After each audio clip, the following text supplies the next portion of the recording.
Welcome to another video walk around. Today we're going to be looking at a 2014 Dodge Grand Caravan. This is a 7-passenger minivan in white, driving on 17-inch wheels. Some of the great exterior features on this Grand Caravan includes fog lights, power sliding doors, and a power liftgate. Helping us inside is our key fob here. It has our lock and unlock button. We're going to press that unlock button once for the driver's side and take a look in the front first here.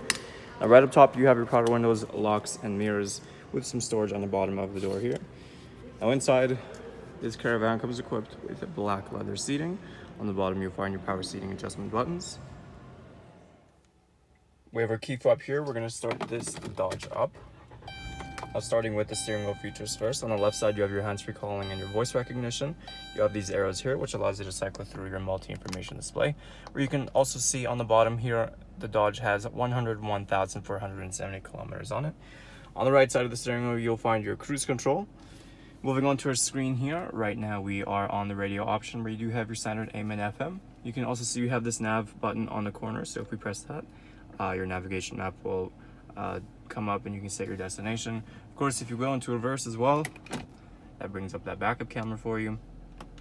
Moving down below to the climate control, it is a dual zone, so the temperatures can be adjusted on both sides. You'll also find your driver and passenger heated seats, along with your heated steering wheel in the center here. On the bottom you have your Blu-ray player. We have some storage and cup holders. This is where you'll also find your two 12-volt outlets as well. Like I mentioned, this Caravan does have power sliding doors, so we're going to press and hold that left side for that door to open up. But take a look inside here. You can see we are continuing with the black leather seating. Move closer in here and take a look at the top. You can see you have the climate control for those rear passengers. You also have this screen here for that Blu-ray player as well. Taking a last look at our Dodge Grand Caravan once again, some of those great interior features includes your driver and passenger heated seats, dry-zone climate control, navigation, and a heated steering wheel. There's still a lot more I didn't get a chance to show you, so why don't you come on down and take it for a test drive. We're located here at Toyota Northwest Edmonton on the corner of 137th Ave and St.Albert Trail. Thank you for watching this video walk around, and as always, drive safe.